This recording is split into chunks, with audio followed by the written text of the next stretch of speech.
Alright, we go back to the league race this time. We're well overdue with this one, but we're back for FTRL Italy.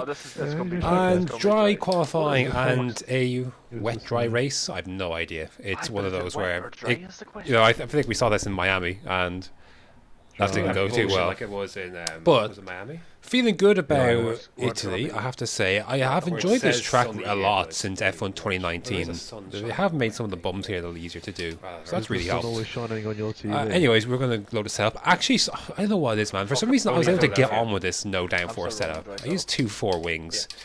And it was really nice to drive with, so I don't understand. I know Monza's not exactly a high downforce McGee, but still, I thought that was even strange because there are still a few corners to negotiate. But anyways, best time in qualifying came here. My best PB before that was a 19.7, I think, 19.6, one of the two. Anyways, so I just look when push comes to shove and the session comes, I just want to get into the 19s, and that's what we did there. Didn't improve on our last run. I was already a 10th down heading towards the Delarage chicane, and I tried to make it all back, and nothing came of that. So we're going to qualify 6th. Numbers were a little low at the start, so a few people have been roped in to drive. This is the reason why there's no Monaco race, because numbers were not great. So anyways, intermediates to start, and we'll see where we go from there. So we're going to lower the fuel. No need to carry any extra than that is needed. Did I put the wing up to 3 for the wet? I may have just left it, to be fair. But anyways, the setup anyways, we can change. So I didn't actually, I didn't change the setup at all. You can see here from, at least I don't think I did, from the wet, even though park frame is on, but yet we can still change the setup because, yeah, great. So I didn't change the setup anyways, but I don't know how many other people would have done so and gained an advantage, but not me anyways. Anyways, here we go then, 5 red lights, and away we go. First start's actually not, the first phase is not too bad, the second part falls away a little bit. First phase was actually alright. Anyways, Williams wants to slide on through. That was G-Mac, I think. Nice and early on the brakes. It's turn 1 here. You just want to be real careful. This is one of the most complicated braking zones for a league race on lap 1, and in the wet is even more so the case. But a couple of scruffy moments there for Dylan. And we're going to try and go around the outside of Rom Elson here. Vault around at the inside for the Delarage chicane. I thought he went far too deep on the brakes, but he made it, left the space, but obviously had to compromise himself to do so, to leave space on the everything outside there. But look, he made it stick, so he's later on the brakes than I was. Dylan, I had a little moment there, and Dylan just decided to file in from behind. So I was just going to try and settle into the pace. No formation lap even now to sort the pace. So we'll just have to try and settle in and adjust as we go along. And lap number 2 yeah, absolute dive McGee from back there. Whether that was the intention, I have no idea, but I felt no threat into that corner heading down there, and then closing very quickly. So thankfully I didn't come off second best there. Dylan had a little sniff, but we were able to hold around the first Lesmo there, so we were able to keep that position down. But we can see kind of the gap a little bit, the guys in front stretching away a little bit. Rom and G-Mac just that lap not helped, of course, by any of that. Lap number 3, first casualty, I think, is up next. Yeah, VSC is deployed for Maxi Symes spinning there, I believe. So Delta is cracked, by the way. I mean, look at that. Like, I actually didn't mean to use ERS. I forgot to turn it off, or I unknowingly turned it on. But I don't mean to be using ERS here. But the Delta is cracked, so anyways, we'll carry on. So that wasn't ideal. I'm not, VSC is about to end here, and I haven't left myself a lot of ERS to play with. So, anyways, Dylan gets a bit of a better run. So you gotta commit to a line early here. So I commit to the inside. Really, you want the inside line for this. I should have gone a bit more defensive, but of course, if you're in, on the inverse, it could be a threat to you as well if someone sweeps in. But then we leave space. Then that was his corner, so let him go. And just try and settle in. We're in P7. We're in a good little spot here. So we're just going to try and carry on. Lap number 5, there's a VSC that came out, I don't know for what, but this is upgraded to a full safety car. Now, it stopped raining, I believe, and we're not a million miles away from the crossover point, but we're not there yet. So on this first lap, some people are going to come into the pits I did not. I did not do this. So we're going to gain some positions here. Notice that Dylan, I think, yeah, Dylan comes into the pits. He was about a second a bit ahead, so just to point that out. The track just wasn't ready for dry, so the guys on their in-lap or their out-lap on dries, they really struggled. And I know for a fact they struggled because you're going to see it here. I decided that the next lap came to pass, and I felt the track was a bit more ready to take the gamble. I felt it was far too wet the previous lap, but it actually was very reminiscent of the Singapore Grand Prix that actually just happened in real life. Like you saw a couple of drivers overcut on wets, and it actually turned out to be the best way to go. Like Vettel overcut Gasly and a couple of others with that. But you're going to see here, like I'm going to come out, like Dylan is nowhere near. Like Dylan's only coming through the old Parabolica corner now, so that's how much. And you're going to see I'm on hards, almost sailing to turn one. Like, so that's how I know how difficult that. And I know the gap. Like, you know, I'm halfway through turn one, and you know Dylan's not even down there yet. He was ahead of me before the pits, so that was the right thing to do, I feel like. So we called that well in retrospect. So happy enough with that. But just this first lap, obviously the tires are cold out the box as well. I chose hards because I know in the past I've had wet dry races here in the past. There's a very entertaining one with TTML one season, and I know for a fact that this race can breed safety cars. So you really want to. I decided I'd take the track position, I'd go for the hards, and we'll go long and we'll see what happens. If nothing else, we can go to the end of the race. If not, we can adjust from there. So, anyways, an early restart there. I don't know who's leading at this stage, but early restart. There's some guys on dries, some guys on inters. You can see now the track is in much better shape for the dries. So there's some guys on inters in front. So we're in a good position. We've gained out of all this, thankfully. So that's good. Dylan then he's not close enough to make a move anyways.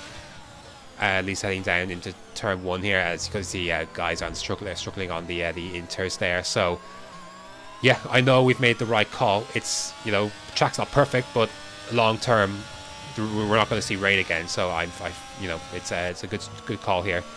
Chizzy at the moment on his tires, and then there goes another car. That was Yaram, I think. Another safety car is deployed. This is the thing. These can just pile on and pile on and pile on. So I think it's, you know, hards will easily go to the end. You know, like, you don't have to worry about that. So I just find that the risk is, you know, just low risk, go hards. If your race plays out differently, then, you know, play the cards that you have. Go for a set of mediums or whatever. But you actually running inherit the lead here because, you know, I think Chizzy got damage.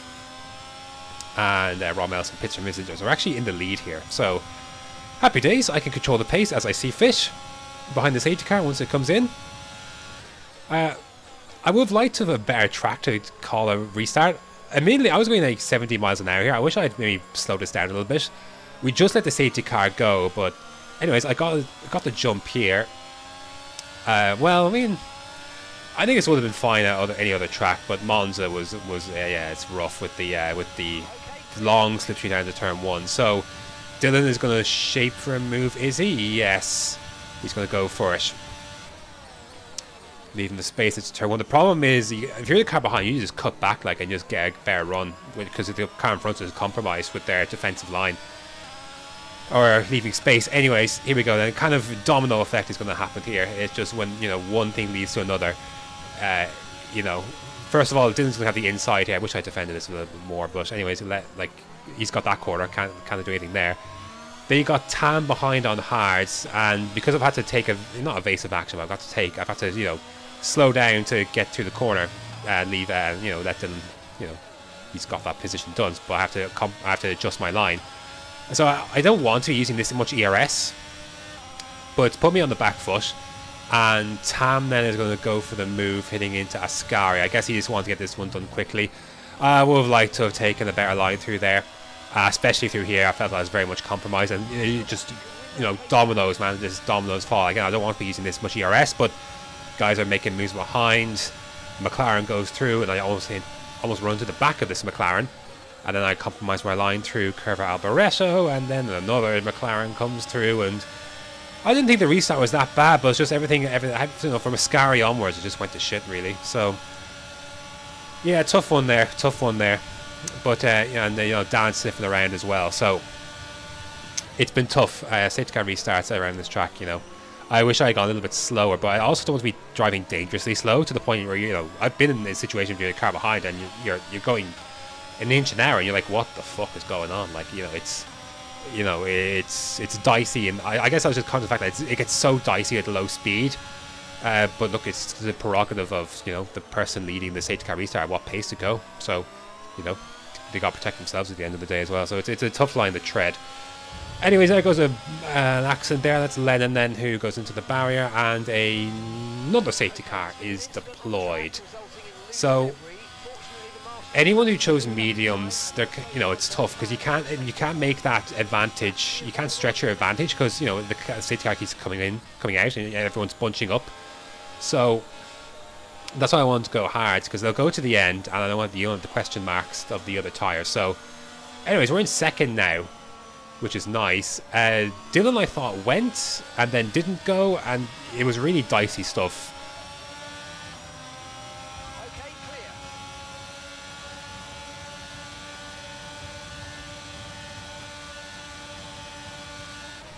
Big lag spike there, big one. Not sure what happened there, and Dan is going to get a better exit on his tires. I had a bit of wheel spin there, and off he goes. So yeah, he's on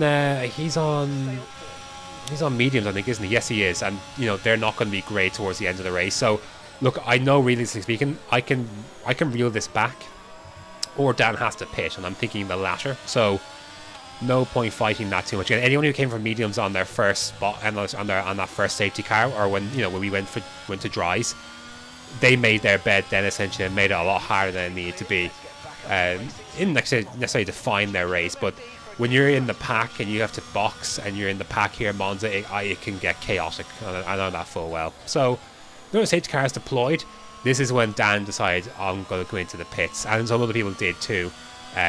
If you're on mediums, this would have been the time to come in and change strategies. Now everyone really came in from behind, but look, I didn't have that luxury. I've got track position to protect here. So if I was further back in the pack, it's a no-brainer. But at the front here, you know, you gotta go for it. So, anyways, there are gonna be guys on softs behind, but we're gonna hope that the pack will, you know, action can happen in the pack, and we go from there. Restart then is underway. Much better one from Dylan this time round. And I got pressure from Chizzy behind, who I know wants to get on with it. Funky Fox and Tam's on softs. Tam's the first one on the softs, so you know, he's gonna be the one to watch. I think him and Dan come together, so it would have been Tam and Dan, I think, fighting it out for this race win had things not unfolded differently. Chizzy then trying to go up my inside, but I used enough energy, and we're going to keep this position for the time being. But Dylan then, I felt Dylan's pace was a little bit better in the dry than mine, so he's able to stretch away a little bit then, and I just couldn't really hold up Chizzy. Plus, my tires are not great at this point either. Sorry, it wasn't Chizzy. I think Chizzy had an accident behind. This is Tam. Tam goes through. I have no defense for these guys up here. So, look, Dylan and Nye's tires, you know, they were about the same. I think his was a lap earlier on those wet conditions, so he just had that a little more pace. But, you know, I could only hope that him and Tam may come together, and that might present an opportunity. Not 27. Aaron, being the gentleman that he is, was on softs and could have easily overtaken me if he wanted to, but yeah, because he's a gentleman. He's a reserve, and he was reserved for this race, and you know, he was very generous in letting me keep this position, so he could have gone for me if he wanted to. Anyways, then Tam won the race. Dylan got a last lap penalty, but I was just out of range, so missed out on P2. But look at P3 here. Can't complain too much. Made some good calls on strategy. The big one being the hards from the first box. I just trusting. Look, I know how races go here. Sometimes you know, safety cars breed safety cars, and it gets so messy in the pack. It can be hard to race side by side here sometimes. So, you know, I did trust that my track position would be important to keep, and you know, we avoided all those squabbles as much as we could, and you know, we got our rewards for it. So look, P3 I'm very happy with. P2 would have been nice. The win, you know, wasn't a million miles away on this day, but you know, can't complain with a P3 in that situation. So happy days. Podium then. I don't know what the track next is because Monaco was postponed, so I have no idea. It could be Silverstone or something. So, yeah, thanks very much for watching, and until next time.